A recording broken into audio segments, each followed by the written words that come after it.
Bismillahirrahmanirrahim.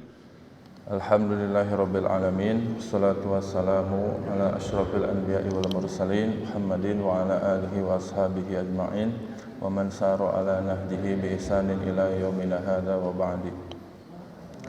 Asyhadu an la ilaha illallah wahdahu la syarikalah wa asyhadu anna Muhammadan abduhu wa rasuluh. Allahumma 'allimna ma yanfa'una wanfa'na bima 'allamtana wa zidna ilman tanfa'una bihi ya rabbal alamin. Allahumma inna nas'aluka ilman nafi'an wa rizqan thayyiban wa amalan mutaqabbalan. Para jamaah sekalian, jamaah salat subuh yang Allah muliakan, pada pertemuan kali ini insyaallah kita akan membahas hadis yang menjadi dasar di dalam kita beragama, yaitu hadis tentang Islam, iman, ihsan dan juga tanda-tanda hari kiamat. Dan di pertemuan kemarin kita sudah membahas tentang bagaimana sebuah hadis atau hadis-hadis Nabi SAW bisa bertahan hingga akhir zaman. Dan kita sudah membahas beberapa aspek penyebab kenapa sebuah hadis bisa bertahan. Di antaranya adalah faktor bahwasanya para sahabat dan orang-orang setelahnya, para ulama, begitu memuliakan agama Islam, begitu memuliakan hadis-hadis Nabi SAW. Dan juga ada faktor internal bahwasanya sabda-sabda Nabi itu tidak sama dengan perkataan kita, bahkan tidak sama dengan perkataan para sahabat. Ya, Sayyidah Aisyah pernah mengatakan bahwasanya Sayyidah Aisyah mengatakan kepada para sahabat, maka Rasulullah SAW yatakallamu mislakum hadza atau kama qalat. Bahwasanya Rasulullah itu kalau ngomong tidak seperti kalian. Itu ngomongnya kepada sahabat. Berarti perkataan Nabi itu berbeda hatta dengan para sahabat sekalipun. Jadi apa bedanya kata Siti Aisyah, kalian kalau berbicara terlalu panjang, berbicara kepada para sahabat itu Siti Aisyah. Sedangkan Nabi itu pendek, singkat, bahkan sekali ngomong kata-katanya bisa dihitung. Jadi singkat-singkat sabda Nabi itu, tetapi padat, ya, singkat dan padat, sangat berisi. Itu memungkinkan para sahabat dan generasi setelahnya, bahkan sampai hari ini yang tidak paham bahasa Arab pun bahkan bisa menghafal sabda-sabda Nabi SAW. Dan diantaranya adalah hadis-hadis yang dikumpulkan oleh Imam Nawawi dalam kitab Arba'in Nawawiyah. Karena Imam Nawawi ketika mengumpulkan hadis Arba'in Nawawi, ya, di antara syarat beliau memilih hadis-hadis ini adalah jawami'ul kalim. Hadisnya pendek, ya, ringkas, tetapi menjadi dasar atau pondasi dalam beragama Islam. Nah, itu hadis yang dikumpulkan oleh Al-Imam An-Nawawi. Dan di antara penguat juga faktor kenapa sabda Nabi, hadis-hadis Nabi bisa kuat sampai hari ini bertahan, tidak musnah, gitu ya. Karena adanya penulisan hadis baik dari zaman ketika Rasulullah masih hidup. Ya, para sahabat sudah menulis hadis, begitupun generasi setelahnya para tabi'in menulis hadis baik untuk diri mereka sendiri ataupun perintah, ya, dari Umar bin Abdul Aziz secara resmi sebagai khalifah. Ya, kemudian generasi setelahnya ya, para imam madzhab, ya, dan terutama para imam muhadditsin, ya, di abad kedua sampai ketiga. Ya, zamannya Imam Bukhari, Imam Muslim, mereka mengadakan rihlah, ya, mengumpulkan hadis, melakukan perjalanan yang jauh sampai disebutkan, ya, Imam Bukhari bisa mengumpulkan satu hadis atau bisa mengambil satu hadis perlu 1 bulan perjalanan. Ya, luar biasa, Pak. Ngambil satu hadis harus berjalan dulu satu bulan safar. Ya, kalau kita nggak usah jalan. Ya, tinggal buka kitabnya, tinggal buka bukunya, atau yang sederhananya tinggal buka handphonenya, pasti udah ketemu hadis-hadis Nabi SAW. Ya. Dan sekarang kita akan memasuki hadis kedua, ya. Kita akan lanjutkan nanti ulumul hadisnya di pertemuan berikutnya. Ya, karena tema kita juga bukan cuma ulumul hadis tetapi juga hadis Arba'in Nawawi. Kita kali ini akan membahas hadis Arba'in Nawawi yang kedua, ya, yaitu Islam, iman, ihsan dan tanda-tanda hari kiamat. Ya. Saya yakin ini udah pernah dibahas mungkin ya sebelumnya, dan para jamaah sekalian juga sudah sedikitnya memahami tentang hadis ini. Tetapi seperti kata para ulama, hayatul ilmi mudzakaratuhu. Ya, hidupnya ilmu itu dengan diulang-ulangnya, dengan dimurajaah. Bagi yang sudah paham, sudah tahu, bahkan sudah hafal hadisnya mungkin, anggaplah ini sebagai murajaah kita, ya. Jadi kita mengulang ilmu kita supaya tidak lupa, ya. Sekali lagi, Islam, iman, ihsan dan tanda-tanda hari kiamat. Sebelum kita bahas tentang rukun-rukunnya, kita masuk dulu ke dalam pengertian kata demi kata, ya. Apa itu Islam, apa itu iman, dan apa itu ihsan. Ya, kita tahu bahwa kita itu orang Islam, ya, orang Muslim bahkan dari lahir, ya. Tetapi kita juga perlu sedikitnya menelaah gitu, ya, apa sebenarnya makna di balik kata Islam itu sendiri. Yang pertama, Islam secara bahasa berasal dari kalimat aslama yuslimu islaman. Ya, fi'il madhinya aslama, fi'il mudhari'nya yuslimu, masdarnya atau kata bendanya adalah islaman. Secara sederhananya artinya adalah berserah diri atau tunduk patuh, ya, kepada siapapun. Kalau kita menyerah misalkan, ya, dalam bahasa Arab astaslimu sebutnya. Jadi sudah menyerah, sudah tunduk, sudah pasrah, mau diapain juga gitu. Itu namanya Islam. Nah, apa konteksnya kita harus memahami Islam secara bahasa, bahwasanya Islam itu berserah diri? Ya, setidaknya kita harus memahami bahwa kalau konsep Islam itu berserah diri, maka kita harus tunduk patuh 100% kepada apa yang kita islami itu. Jadi kalau zaman sekarang ada Islam liberal misalkan, ya, itu bertolak belakang dengan kalimat Islam itu sendiri. Ya. Islam itu artinya apa? Tunduk patuh, berserah diri. Jadi kalau Allah nyuruh A, kita nggak boleh nawar-nawar lagi gitu. Itu namanya tunduk. Sedangkan liberal artinya apa? Artinya kebebasan. Nah, itu kan saling bertolak belakang. Ongkoh tunduk patuh, tapi ongkoh mau bebas, nggak mau diatur gitu.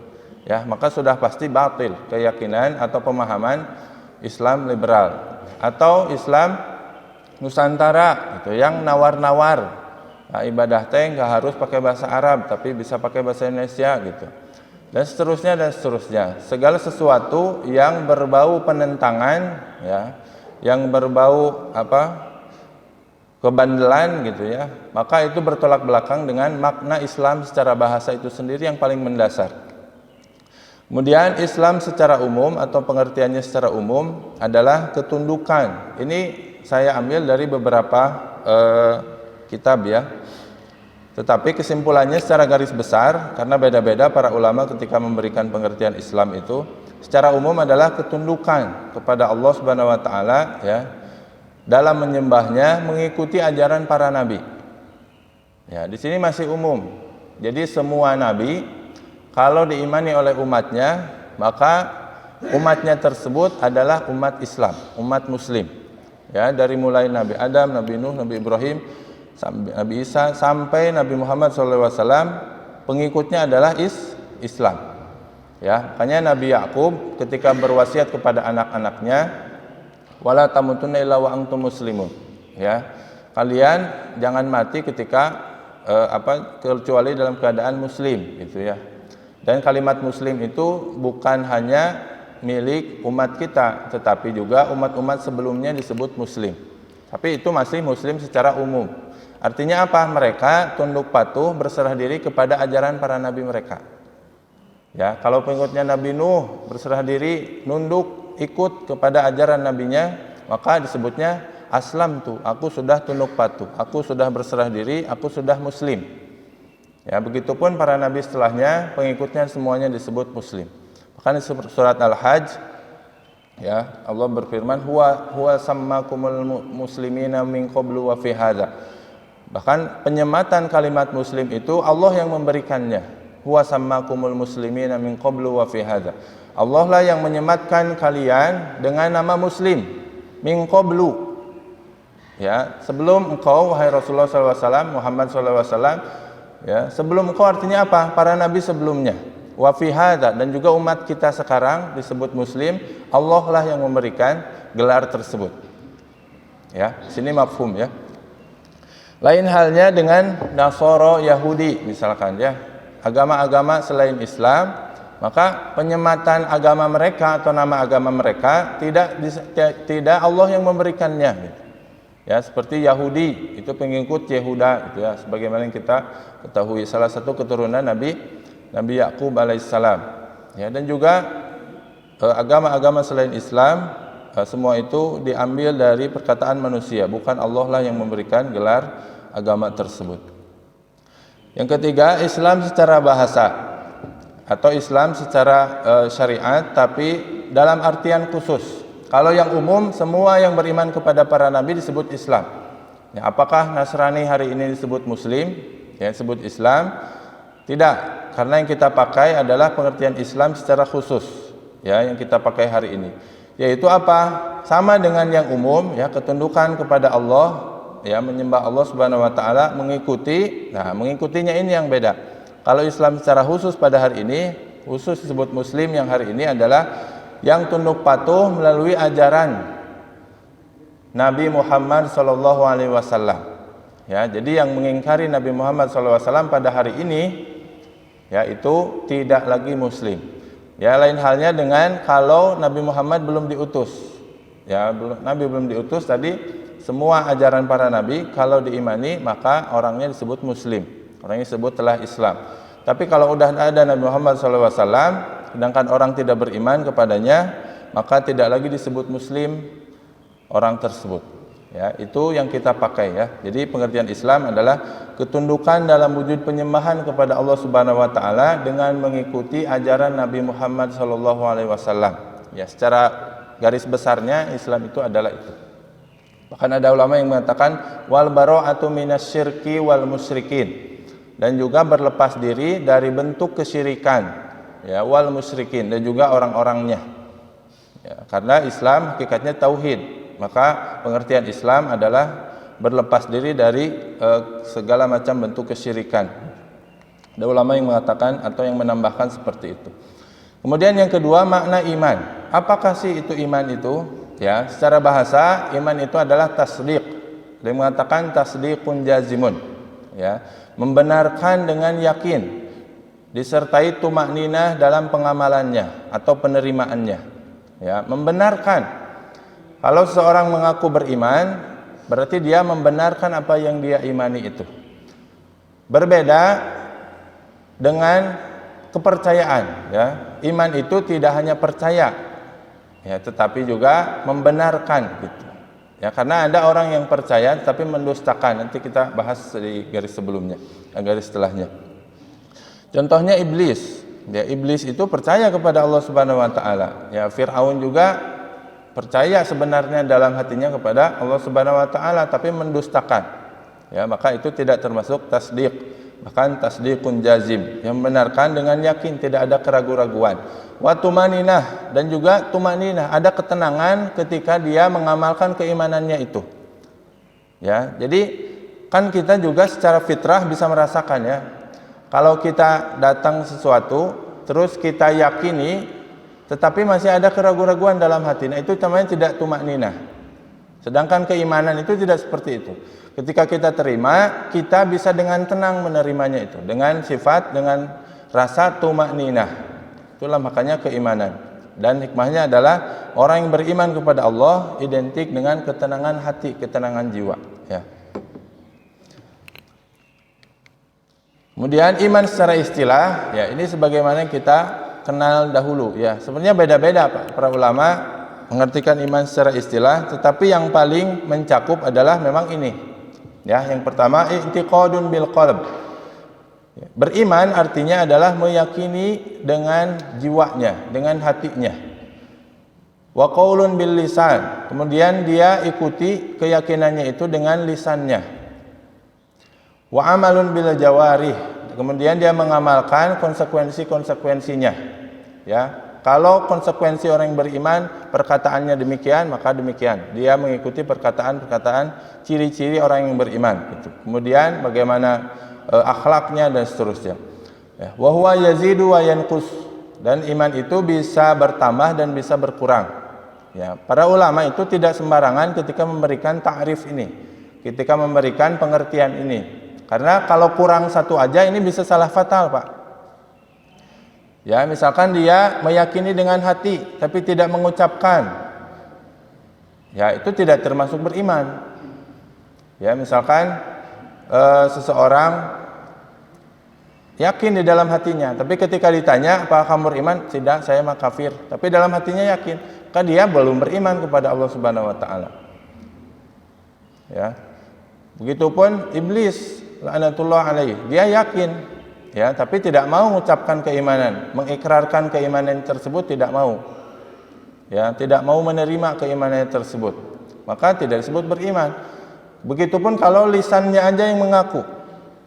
Ya, wa minan nasi may yaqulu amanna billahi wa bil yaumil akhir wa ma hum bimu'minin. Ada orang yang mengatakan kami telah beriman kepada Allah, kepada hari akhir, wa ma hum bimu'minin, tapi mereka tidak termasuk orang yang beriman. Kenapa? Karena hanya di lisan saja gitu. Hatinya tidak. Maka kalau kurang satu ini jadi celaka juga. Wa amalun bil jawarih. Dia udah yakin, dia ucapkan tapi tidak pernah dia amalkan. Maka dia juga tidak beriman, atau pengamalannya bertolak belakang dengan konsekuensi-konsekuensi dari keimanannya tersebut. Ya, maka juga dia tidak beriman. Ya, ini bahasanya dalam nawaqidul iman atau nawaqidul Islam, pembatal-pembatal keimanan, ya. Di antaranya adalah kalau seorang misalkan sudah yakin dengan keimanannya atau dengan Islam, dengan iman, kemudian dia melakukan sesuatu yang menodai keimanannya, misalkan dia lemparkan Al-Qur'an, dia mencaci maki rumah Allah, misalkan mencaci maki ajaran Nabi SAW, ya, dengan perbuatannya, maka itu bisa jadi hilang keimanannya juga, bisa jadi kafir dengan perbuatannya tersebut. Wa huwa yazidu wa yanqus, dan iman itu bisa bertambah, bisa berkurang, bahkan bisa hilang dalam keyakinan Ahlus Sunnah wal Jamaah. Ya, ini membantah pemahaman kaum Murji'ah. Ya, kalau kaum Murji'ah mengatakan iman itu tidak harus diamalkan dan tidak bisa berkurang. Jadi kalau seorang sudah beriman, dosa apapun yang dia lakukan tidak akan menjadikannya dia kafir gitu. Kalau dia sudah beriman. Sedangkan Ahlus Sunnah meyakini iman itu bisa berkurang, bisa bertambah, bahkan bisa hilang dengan sebab-sebab tertentu, ya. Jadi ini pengertian iman secara istilah.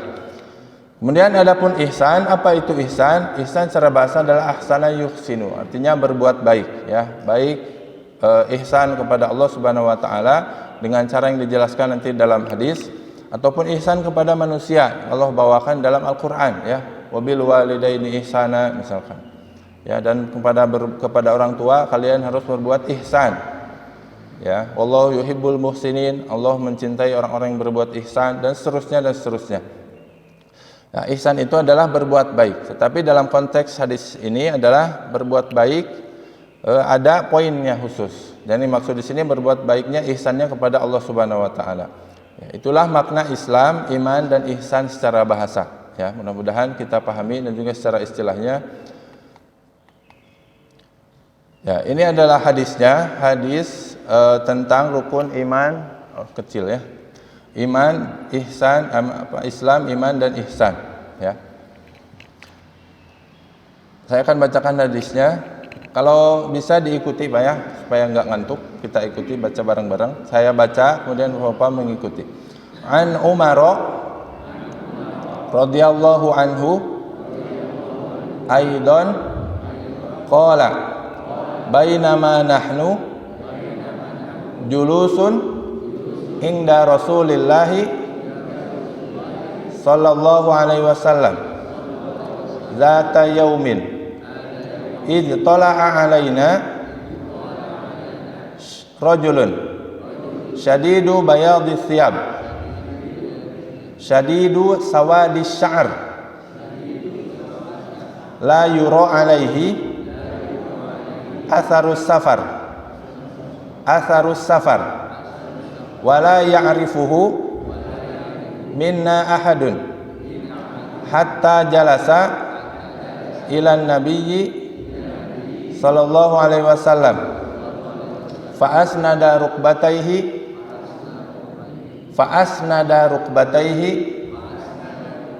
ila rukbataihi wa wada'a kaffaihi ala fakhdaihi wa qala ya Muhammad akhbirni anil Islam. Ya. Ini baru sedikit, baru sepotong. Ya. Hadisnya masih panjang. Dari Umar bin Khattab aidon. Ya, dari Umar juga. Maksudnya juga itu sama dengan hadis pertama, hadis tentang niat. Jadi mengatakan juga di sini adalah Imam Nawawi, ya. Bukan Bukhari, ya, bukan Muslim. Kemudian bainama nahnu, ya, kata Umar bin Khattab radhiyallahu taala anhu, bainama nahnu julusun inda Rasulillah. Ketika kami sedang duduk-duduk bermajelis dengan Rasulullah sallallahu alaihi wasallam zata yaumin, pada suatu hari. Harinya tidak disebut, harinya tidak dikhususkan hari apa. Ya. Ini baiknya para sahabat, Pak. Ini padahal malaikat Jibril turun ke muka bumi menyapa para sahabat, menyapa Rasulullah SAW meskipun dalam wujud seorang lelaki. Tapi kata Umar, zata yaumin, pada satu hari. Maksudnya apa? Tidak melazimkan sesuatu hari yang luar biasa itu harus dirayakan gitu. Coba Pak, kalau malaikat Jibril turunnya hari ini, itu ditandai Pak hari apa, tanggal berapa, bulan apa, sebagai nanti tahun depannya diperingati hari turunnya Jibril gitu. Ya, hari rukun Islam, iman dan ihsan. Ya, sedangkan para sahabat tidak begitu.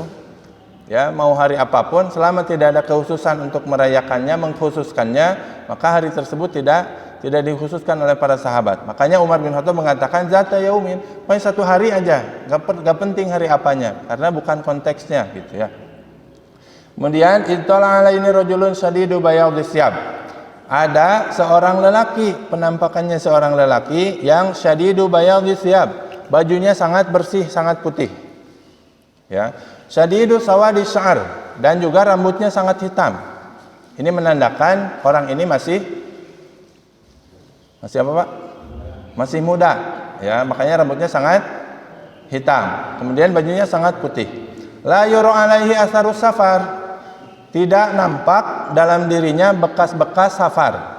Kalau zaman dulu, ya, zaman sekarang juga sebenarnya. Zaman dulu terutama orang yang safar pasti kelihatan. Bajunya kalau putih udah jadi kotor, udah belewuk, udah kena padang pasir gitu ya, udah keringetan. Karena zaman dulu safarnya naik kuda, naik unta gitu. Tetapi kata Umar juga, wala ya'rifu minna ahad. Tetapi di antara kita juga nggak ada yang kenal sama lelaki ini. Nah, ini mulai aneh para sahabat. Disebut orang jauh juga nggak ada bekas tanda safarnya. Tapi disebut orang dekat juga nggak ada yang kenal kita itu. Nah, mulailah aneh para sahabat. Hatta jalasa ilan Nabi sallallahu alaihi wasallam, sampai lelaki ini duduk di hadapan Nabi sallallahu alaihi wasallam.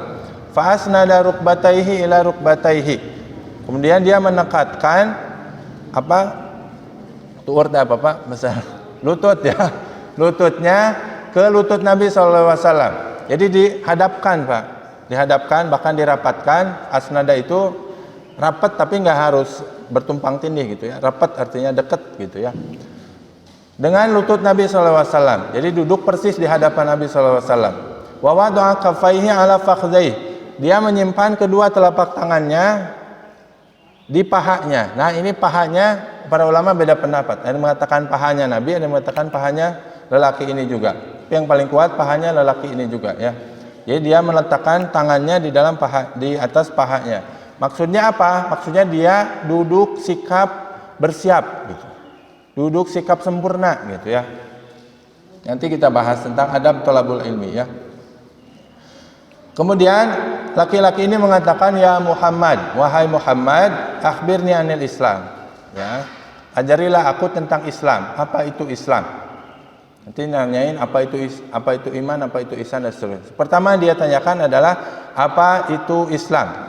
Ya, beritahulah aku tentang Islam. Islam itu apa? Di sini poinnya sudah jelas ya. Jadi kejadiannya ada seorang lelaki yang tidak dikenal, tetapi pakaiannya sangat bersih, bajunya rambutnya sangat hitam, gitu ya. Duduk di hadapan Nabi, kemudian bertanya, apakah itu Islam? Ya, kemudian Nabi Muhammad SAW mengatakan atau menjawab, al-Islamu, Islam itu, Nabi tidak menjawab dengan yang tadi saya uraikan. Ya, Islam itu berserah diri, tidak. Kenapa? Karena Islam bagi para sahabat, bagi para nabi sudah jelas maknanya, karena mereka orang Arab. Makanya tidak perlu didefinisikan apa itu Islam secara bahasa, karena mereka pemilik bahasa itu sendiri. Ya, maka yang Nabi jawab di sini adalah rukun-rukun keislaman itu. Ya, pokok-pokok Islam itu apa saja? Yang pertama, antasyhada alla ilaha illallah wa anna muhammadar rasulullah. Engkau bersaksi, ya, bersaksi kata Syekh Utsaimin di sini membenarkan, mengucapkan, menerima. Karena Islam tadi berserah diri, ya, mengucapkan, berikrar maksudnya, kemudian dia meyakini, kemudian dia menerima bahwasanya apa? Allah itu satu-satunya sembahan, tiada sembahan selain Dia. Kemudian wa anna Muhammadar Rasulullah, dan juga Nabi Muhammad adalah utusan Allah. Ini pengertian Islam secara khusus yang tadi kita bahas, ya. Itu yang pertama rukun Islam, syahadatain. Yang bersaksi bahwasanya la ilaha illallah wa Muhammadar Rasulullah. Wa tuqimas shalah, kamu mendirikan salat. Wa tu'tiyaz zakat, kamu menunaikan zakat. Wa tasuma Ramadan, dan juga kamu saum di bulan Ramadan. Wa tahujjal baiti in istata'ta ilaihi sabilan. Wa tahujjal baita in istata'ta ilaihi sabilan. Dan kamu menunaikan ibadah haji ke Baitullah kalau kamu mampu. Ya, kalau kamu mampu melakukan perjalanan kepadanya, gitu. Ya, di sini yang ditakyid, ya, yang diikat dengan kalimat in istata'ta ilaihi sabilan hanya haji, ya. Ya. Kenapa? Karena haji itu ibadah di dalam rukun Islam yang paling berat, yang tidak semua orang bisa mengamalkannya. Makanya ada kalimat, kan kalau sholat mah nggak ada, Pak. Wa tuqimas sholat in istata'ta. Kalau mampu sholat, kalau mampu zakat enggak. Kamu mendirikan sholat, menunaikan zakat, gitu. Ya. Tapi saum juga sama, ya. Kamu saum Ramadan. Tapi kalau haji ke Baitullah pakai in istata'ta ilaihi sabilan. Kalau kamu mampu. Kenapa? Karena ibadah haji tidak semua muslim mampu. Bahkan sedikit yang mampu dibandingkan yang tidak. Ya, saya rasa masih banyak yang belum berhaji daripada yang sudah. Ini poin-poin ini tentang rukun Islam, nanti kita akan jabarkan di hadis ketiga, ya, mudah-mudahan ada kesempatan. Karena hadis ketiga isinya sama tentang rukun Islam. Berikutnya, Pak, qala shadaqta. Jibril setelah bertanya ke Rasulullah apa itu Islam, kemudian Rasul menjawab dengan rukun Islam yang sudah kita kenal. Kemudian Jibril mengatakan, shadaqta. Kamu benar.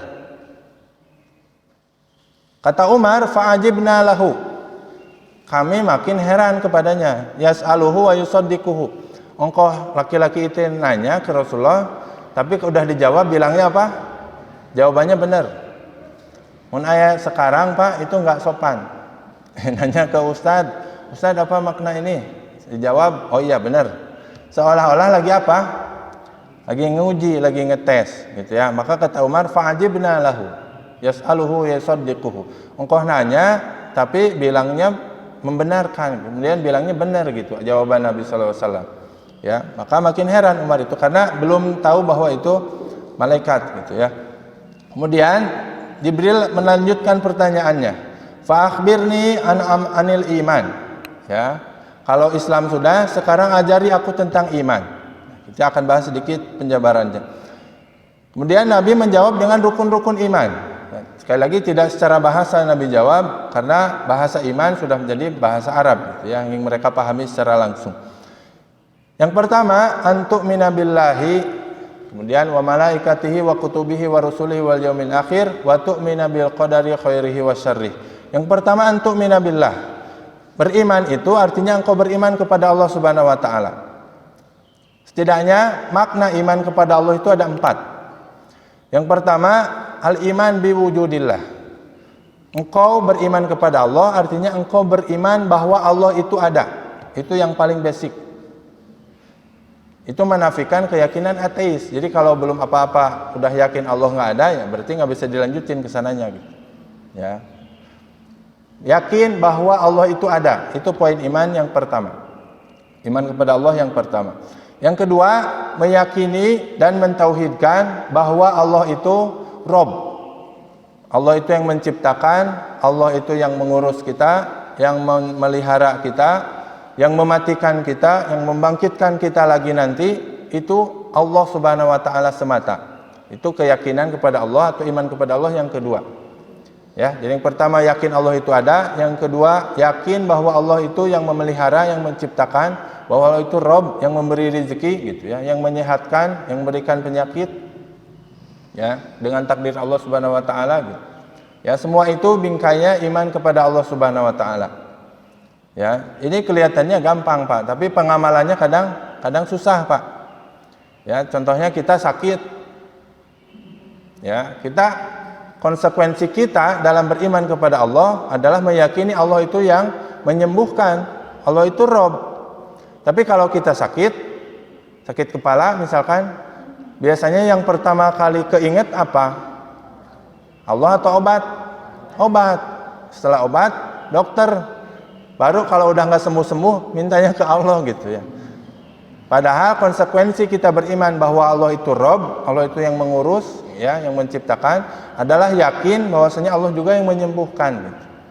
Ya, itu sekali lagi pengamalannya agak susah gitu. Atau tidak, kadang-kadang kita tidak refleks gitu mengamalkan keyakinan tersebut ya, atau keimanan tersebut.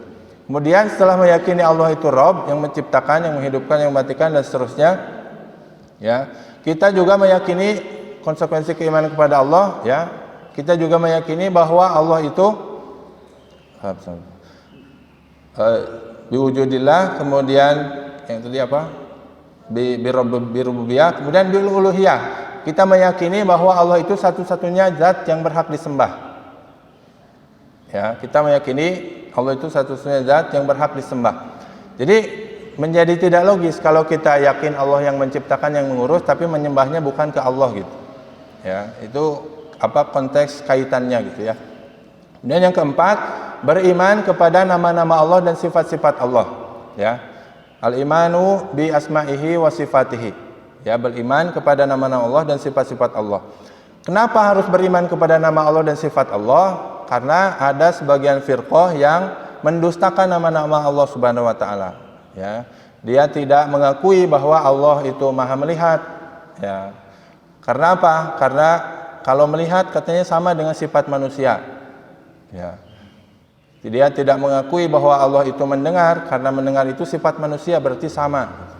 Nah, sedangkan Ahlus Sunnah wal Jamaah menerima semua nama dan sifat Allah Subhanahu wa taala, tetapi sekaligus meyakini semua nama dan sifat itu tidak akan sama dengan satupun makhluknya gitu.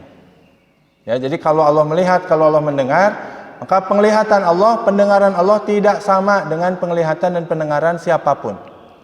Tidak sama dengan kita, tidak sama dengan makhluknya yang lain. Ya. Bahkan misalkan yadullahi fawqa aydihim, ya, tangan Allah di atas tangan mereka, itu menetapkan bahwa Allah itu memiliki tangan. Ya, tapi tidak boleh kita membayangkan tangan Allah seperti tangan kita, itu haram hukumnya. Ya. Bahkan misalkan memperagakan tangan Allah di atas tangan-tangan mereka sambil gini, itu haram, tidak boleh. Ya, berarti yang kebayangnya tangan Allah seperti gini, itu juga haram dalam bab tauhid. Ya. Kemudian wa malaikatihi, kamu juga beriman kepada malaikat-malaikat Allah. Maksudnya beriman kepada adanya malaikat. Ya, secara umum. Ya, sebagai makhluk ciptaan Allah yang diperuntukkan untuk taat kepadanya. Ya. Wa yaf'aluna ma yu'marun, atau la ya'sunallaha ma amarahum wa yaf'aluna ma yu'marun. Malaikat itu sifatnya tidak pernah bermaksiat dan selalu menjalankan apa yang diperintahkan oleh Allah Subhanahu wa taala. Secara basic kita yakin bahwa malaikat itu ada. Ya. Tapi yang keduanya kita meyakini malaikat-malaikat secara khusus. Kalau malaikat secara umum kita sudah yakini, kemudian Allah jelaskan secara khusus, Jibril misalkan Allah jelaskan, Mikail, Israfil dan tugas-tugasnya Allah jelaskan, maka kita meyakini malaikat-malaikat tersebut secara khusus. Ya, kalau kita belum tahu nama-namanya semuanya, kita cukup meyakini bahwa malaikat itu ada. Kalau kita sudah tahu, sudah ada dalilnya di Al-Quran, di As-Sunnah tentang 1-2 malaikat yang kita ketahui, maka kita juga wajib meyakini, mengimani malaikat-malaikat itu secara khusus. Ya, contohnya Ada malaikat yang tidak disebutkan namanya, misalkan qul yatawaffakum malakul mautil ladzi wukila bikum. Ya, yang mewafatkan kalian itu adalah malakul maut, tidak disebutkan namanya. Ya, yang mengatakan Ijrail, tapi itu tidak ada di Quran, tidak ada di hadis, ya, Ijrail itu. Maka kita yakini bahwa ada malaikat maut gitu. Meskipun tidak disepakati namanya Ijrail gitu ya, minimal tidak disepakati. Maka kita yakini secara umum gitu ya. Tapi kalau disebutkan malaikatnya Jibril, sudah disebutkan namanya, Israfil, Mikail disebutkan namanya, maka kita yakini secara khusus gitu malaikat-malaikat tersebut. Kemudian wa kutubihi, kau beriman kepada kitab-kitab Allah Subhanahu wa taala. Sini sebutkannya jamak, Pak ya. Jadi engkau beriman kepada semua kitabullah, kitab samawi yang diturunkan dari langit, diturunkan dari Allah Subhanahu wa taala. Ya, termasuk Taurat, Zabur, Injil, dan juga Al-Quran yang khususnya. Ya, jadi kita beriman kalau kepada kitab sebelum Al-Quran, kita cukup beriman bahwa Allah memang benar-benar menurunkan kitab tersebut. Ya, Taurat, Zabur, Injil semuanya ada di Al-Quran bahwa Allah menurunkan kitab tersebut. Tetapi bukan berarti kita mengamalkannya gitu. Karena iman kepada kitab secara khusus maksudnya beriman kepada Al-Quran dengan mengamalkan isi kandungan Al-Quran. Ya. Tetapi kata para ulama juga, Injil, Taurat, Zabur yang ada sekarang berbeda dengan zaman yang dulu. Ya, jadi tidak perlu kita amalkan secara khusus. Tapi wajib kita imani bahwa Allah pernah menurunkan Injil, Taurat, dan Zabur, dan juga suhuf-suhuf Ibrahim, suhuf-suhuf Nabi Musa, gitu ya. Kalau ada seorang Muslim mengatakan, Allah mah nggak pernah nurunin Injil, hati-hati. Yang dia maksud apa? Kalau Allah nggak pernah nurunin Injil yang hari ini itu benar, karena Injil hari ini sudah banyak berubah. Tapi kalau Allah nggak pernah menurunkan Injil secara mutlak, dia katakan ya itu bisa jadi kekufuran, ya bisa jadi kafir. Kenapa? Karena Injil sendiri ada di Al-Quran keterangannya, ya bahwa Nabi Isa itu diberikan Injil dan seterusnya. Kemudian wa rusulihi, engkau beriman kepada rasul-rasul Allah Subhanahu wa taala. Ini juga sama, secara umum kita beriman kepada semua nabi dan rasul. Ya, secara khusus kita beriman kepada Nabi Muhammad SAW, mengamalkan ajaran-ajarannya. Tidak membedakan satupun. Kalau di dalam bahasa surat Al-Baqarah ya, la nufarriqu baina ahadim mir rusulih. Ya, kita tidak membeda-bedakan seorang pun di antara para rasul. Maksudnya apa? Kemuliaannya, ya, atau penghormatannya dan juga keimanan kita kepada para rasul tersebut. Tapi masalah pengamalan, pengagungan kita hanya kepada Nabi Muhammad SAW gitu. Ya, pengamalannya. Wal yaumil akhir, engkau beriman kepada hari akhir. Apa maksudnya beriman kepada hari akhir? Ini banyak yang keliru. Katanya beriman kepada hari akhir itu kepada hari hancurnya dunia, kepada hari kiamat gitu. Padahal kata Ibnul Qayyim, beriman kepada hari akhir sebagaimana sabda Nabi SAW. Wal qabru awwalu manazilil akhirah. Alam kubur itu bagian awal dari tempat-tempat persinggahan akhirat. Ya, jadi beriman kepada hari akhir itu dimulai dari beriman kepada alam kubur, alam barzah.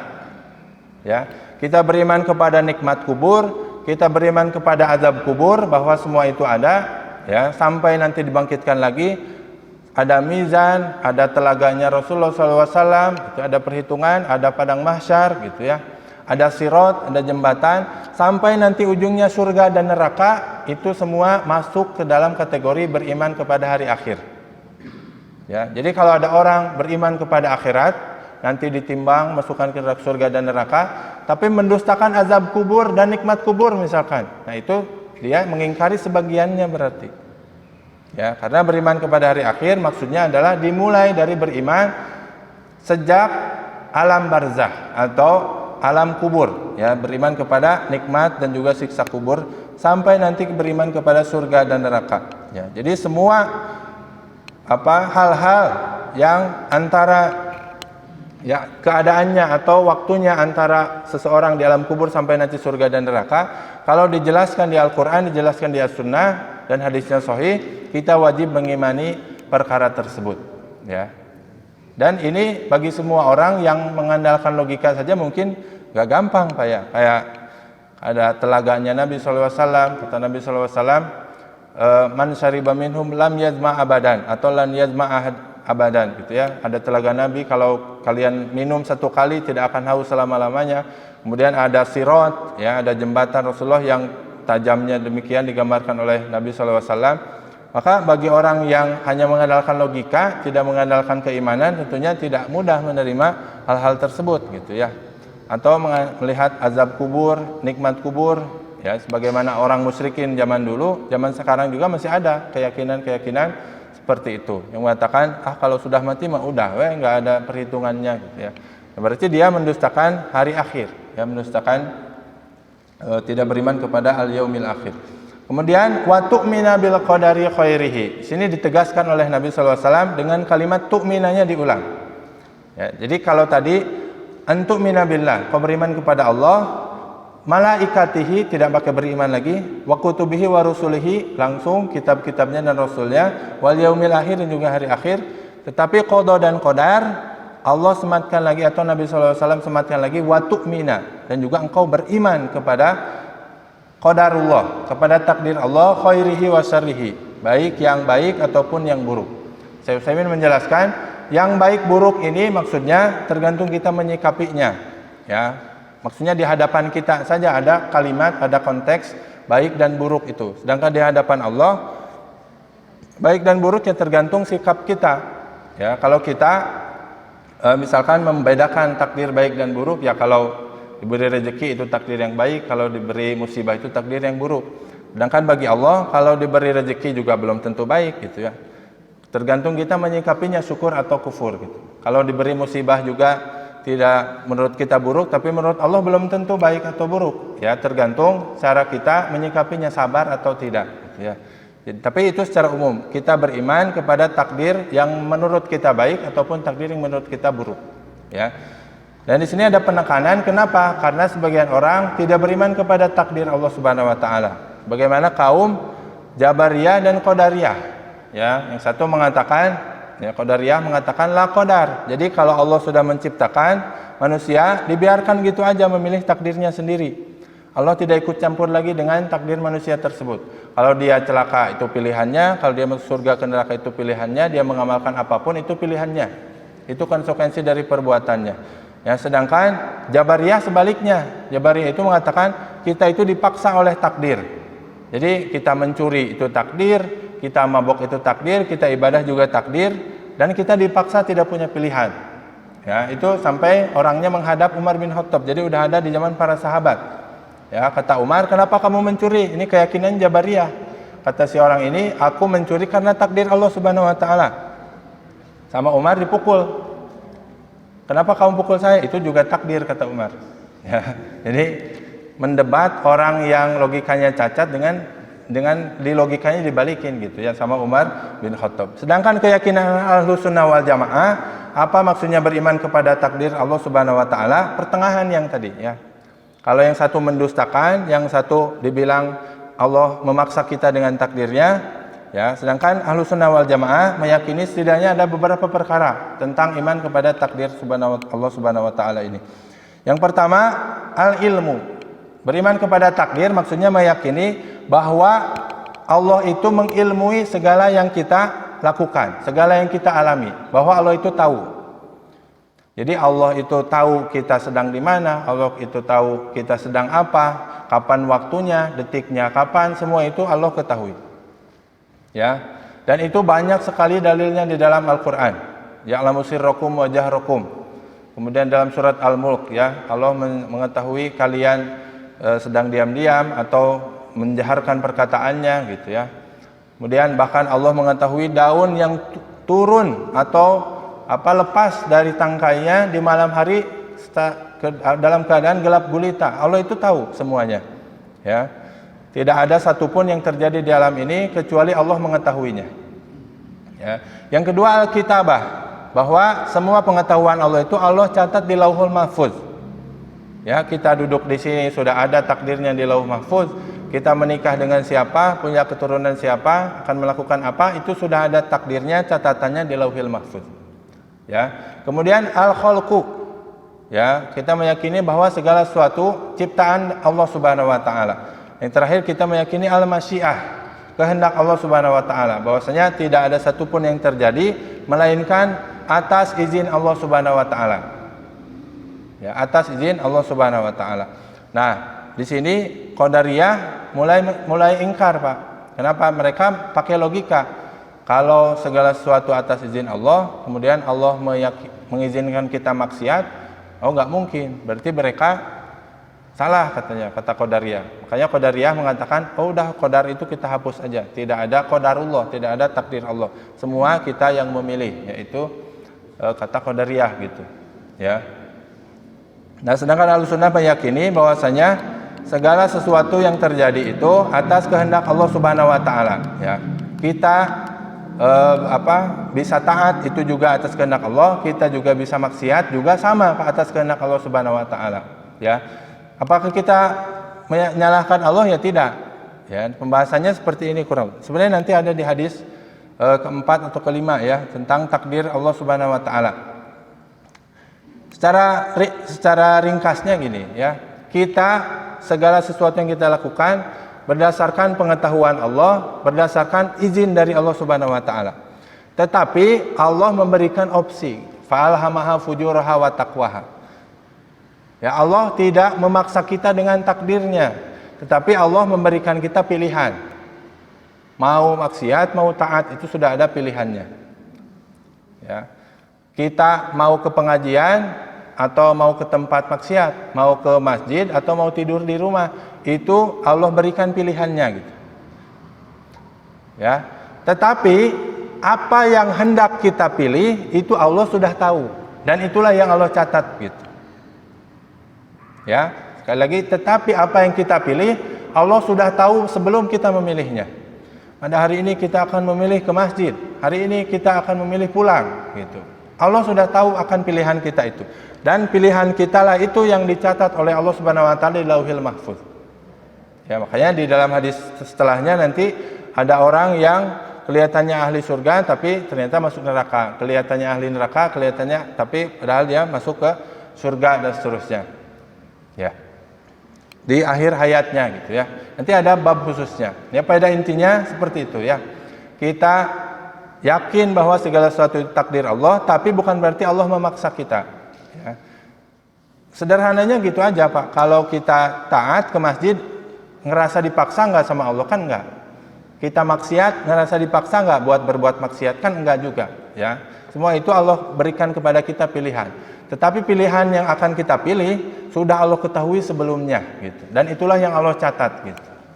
Ya. Kemudian Jibril bertanya tentang apa itu ihsan. Ihsan itu kata Rasulullah SAW, "Anta'budallaha ka'annaka tarahu fa illam takun tarahu fa innahu yarak." Ihsan itu adalah globalnya dari rukun Islam dan rukun iman. Ya, pengamalan kita terhadap rukun Islam dan juga pengamalan kita pada konsekuensi rukun iman. Ketika kita mengamalkan sholat, mengamalkan zakat, mengamalkan semua ibadah, maka ukurannya kata Nabi SAW adalah ihsan. Baiknya engkau beribadah kepada Allah sebagaimana engkau melihatnya, seakan-akan engkau melihat Allah Subhanahu wa taala. Kata para ulama ini maksudnya al-mahabbah.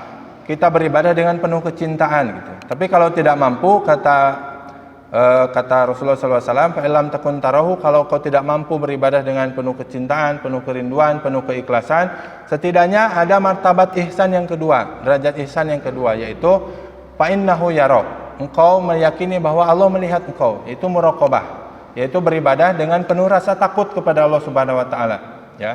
Jadi minimal Pak, kalau kita nggak bisa beribadah dengan sangat ikhlas, dengan penuh kecintaan, minimal kita ibadah karena takut Allah Subhanahu wa taala, gitu ya. Kemudian ini masih luas penjabarannya, nanti kita bahas lagi kalau ada kesempatan. Kemudian yang terakhir Jibril menanyakan tentang apakah itu hari kiamat. Maksudnya kapan terjadinya hari kiamat? Ya, qala fa akhbirni anis saah. Ya Muhammad, kata lelaki ini, ya, beritakanlah aku tentang hari kiamat. Maksudnya kapan terjadinya? Nah, khusus yang ini Rasulullah menyampaikan bahwasanya mal mas'ulu anha bi'alam minas sa'il. Tidaklah yang ditanya lebih tahu daripada yang bertanya, gitu ya. Jadi aku pun nggak tahu sebagaimana engkau tidak tahu, gitu ya. Khusus asyratus sa'a atau waktunya terjadinya hari kiamat. Kemudian malaikat Jibril laki-laki ini mengatakan fa akhbirni an amaratiha. Kalau tidak tahu waktunya, maka beritakanlah atau ajarkanlah tentang tanda-tandanya saja. Ya, kemudian Nabi mengatakan tanda-tanda hari kiamat antalidal amatu rabbataha. Seorang perempuan budak melahirkan majikannya. Ini banyak sekali penafsirannya. Ada yang mengatakan nanti terjadi banyak perang sehingga banyak budak perempuan nanti dinikahi oleh majikannya, maka kalau punya anak maka anaknya ikut ke bapaknya menjadi majikan, bukan menjadi budak seperti ibunya. Ada pula yang mengatakan ini banyaknya uququl walidain, ya, seorang anak memperlakukan ibunya seperti pembantu, durhaka kepada orang tua gitu ya. Ada pula yang mengatakan banyak tagoyurus sa'ah. Jadi orang miskin yang ibunya miskin tiba-tiba anaknya jadi orang kaya, jadi pejabat, sehingga seolah anaknya itu menjadi tuan dari ibunya tersebut. Ada yang menjadi pemimpin si anaknya itu gitu. Jadi ibunya menjadi rakyat daripada anak tersebut gitu ya. Jadi banyak penafsirannya tentang antalidal amatu rabbataha ini. Kemudian wa antaral hufatal uratal alata ri'asya yatatawaluna fil bunyan. Engkau melihat orang yang nyeker, tidak pakai sendal, kemudian tidak pakai baju dan juga miskin, tiba-tiba mereka yatatawaluna fil bunyan, berlomba-lomba mendirikan bangunan. Ya, ini ada yang menafsirkan orang Arab zaman dulu yang mengembala, miskin, tidak pakai baju, tidak pakai sendal, kemudian tiba-tiba jadi orang kaya, saling berlomba mendirikan bangunan. Tapi kata Syekh Utsaimin, itu bukan berarti negatif, Pak ya. Karena tidak semua tanda-tanda kiamat itu negatif. Misalkan ini, orang mendirikan bangunan tiba-tiba jadi kaya padahal tadinya miskin gitu ya. Itu bukan berarti mendirikan bangunan dilarang gitu ya. Jadi jangan dihancurin juga gitu bangunannya. Itu hanya asyratus sa'ah aja ya, tidak semua tanda-tanda kiamat itu negatif. Kemudian Rasulullah mengatakan, atau Umar bin Khattab mengatakan, "Tsumman talaqa falabistu maliyan." Kemudian laki-laki ini pun pergi setelah dijelaskan kepadanya tentang hari-hari kiamat, tanda-tanda hari kiamat tersebut. Itu tanda-tanda hari kiamat, tanda-tanda yang kecil Pak ya. Jadi kalau sekarang udah ada yang mendirikan bangunan misalkan ya, itu bukan berarti kiamat tinggal sehari 2 hari lagi. Itu karena tanda-tandanya masih tanda-tanda kecil. Ya, karena tanda kiamat itu ada asyratus sa'ah sugro dan kubro, ada yang kecil, ada yang besar. Ya, kalau yang besar seperti munculnya Imam Mahdi, munculnya Dajjal gitu ya. Adanya dukhon, itu tanda kiamat yang besar, udah dekat kiamatnya. Kalau tanda kiamat yang kecil ini ya bukan berarti udah dekat juga kiamatnya. Ya, tetapi ala kulli hal secara logika pun kalau zaman Nabi SAW kiamat udah dekat, zaman sekarang nggak mungkin masih jauh, nggak mungkin makin jauh, pasti makin dekat. Ya, kata Rasulullah SAW, aku diutus dengan hari kiamat itu sedekat jari jemari gitu ya. Ya berarti sangat dekat. Ya kalau sekarang ya berarti makin dekat ya. Ya makanya nggak usah dihitung-hitung waktunya. Gitu. Dan ini bukti Pak bahwasanya hari kiamat itu waktunya tidak ada yang tahu kecuali Allah Subhanahu Wa Taala. Jibril pun nggak tahu, Nabi Muhammad, Nabi yang paling mulia pun nggak tahu. Makanya kalau ada orang sekarang menebak-nebak waktu hari kiamat juga itu perlu dipertanyakan gitu. Ya kalau dalilnya tidak sahih atau cocok logi misalkannya ini di hadisnya inilah kejadiannya, itu nggak boleh sembarangan juga. Ya, mencocokkan hadis Nabi dengan kejadian sekarang, apakah kejadian sekarang itu benar yang disebutkan di hadis Nabi atau tidak, itu juga tidak boleh sembarangan gitu ya.